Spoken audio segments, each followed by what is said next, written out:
La musique, évidemment, était aussi crue que le texte. Pas de préparation, c'est-à-dire ça peut être tellement violent sans préparation que c'en est choquant à l'époque, comme le texte. Donc il ne préparait pas les auditeurs. Ça a été un choc. Et c'est ce qui explique aussi que les gens n'ont pas compris tout de suite. Donc un désamour, et pour le texte et pour la musique. Et aussi que c'est un ouvrage quasiment d'avant-garde. Il y a des sonorités, des accords invraisemblables qu'on va mettre beaucoup de temps à trouver. Hein. Il prépare Rameau, il prépare Poulenc, il prépare Debussy. Enfin, moi, c'est la même lignée, exactement.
Pour Charpentier, je pense que cet échec a dû être très difficile.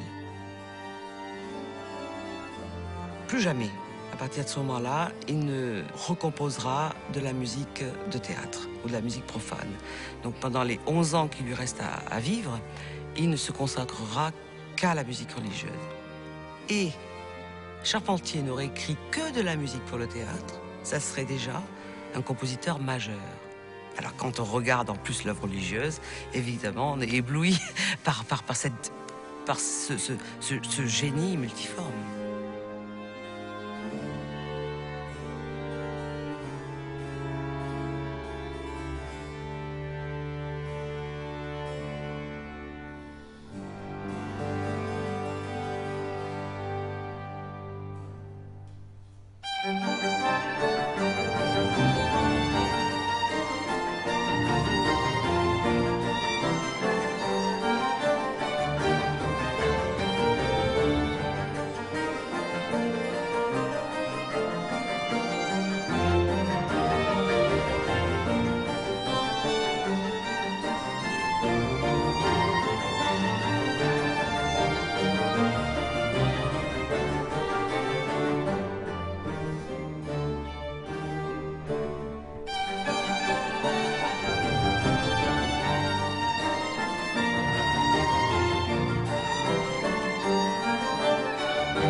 Je vivais à une bien curieuse époque où se vouer à la musique religieuse n'était certes pas se retirer du monde.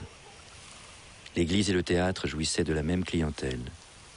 On se pressait à l'une comme on courait à l'autre. L'opéra bruissait de répliques divines et le sens du théâtre s'épanouissait sous la nef des chapelles.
Charpentier, bien sûr, on le connaît surtout par sa musique religieuse. Il a été à la fois maître de musique du collège Louis-le-Grand et de l'église Saint-Louis des Jésuites. Et il a fini sa vie à la Sainte-Chapelle, la Chapelle des Rois, qui était quand même un lieu prestigieux mais extrêmement traditionnel. Et Charpentier s'en est sorti d'une manière extraordinaire. Les journaux de l'époque, comme le Mercure Galant, la Gazette de France, évoquent quelquefois la musique de Charpentier, sans citer en général l'œuvre, mais disent il y a une belle cérémonie chez les Jésuites ou à la Sainte-Chapelle, et la musique était magnifique, elle était de Monsieur Charpentier.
Je crois que, d'après ce que l'on peut savoir, d'après ce que l'on peut aussi imaginer, c'était quelqu'un de très intègre.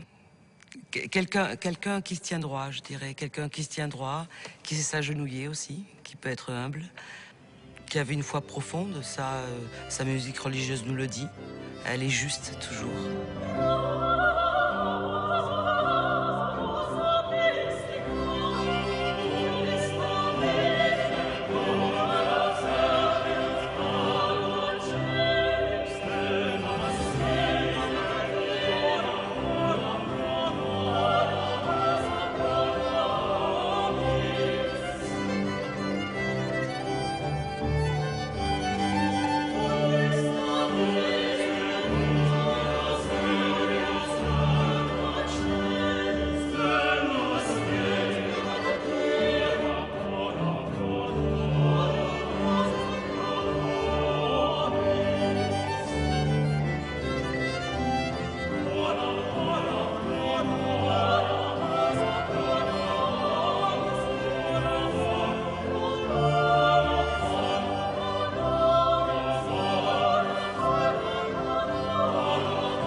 Moi, si je pourrais dire les choses qui me touchent le plus sur Maté, je pense que c'est d'un côté, c'est la tendresse avec laquelle il aborde toujours les textes. Mais la tendresse, ça veut dire le souci, le détail expressif qui est toujours là. C'est un moment où la France, il y a une misère atroce et la cour fait sourde oreille. Et dans ces contextes, il faut voir que je pense qu'il y a dans ces musiques aussi une sorte de sensibilité pour ces choses-là. L'époque a complètement changé, on est en fin de règne, les guerres sont terribles, les épidémies sont parfois terrifiantes. Je vous rappelle que dans certains hivers à Versailles, le vin gelé dans les verres, à table, sur la table du roi.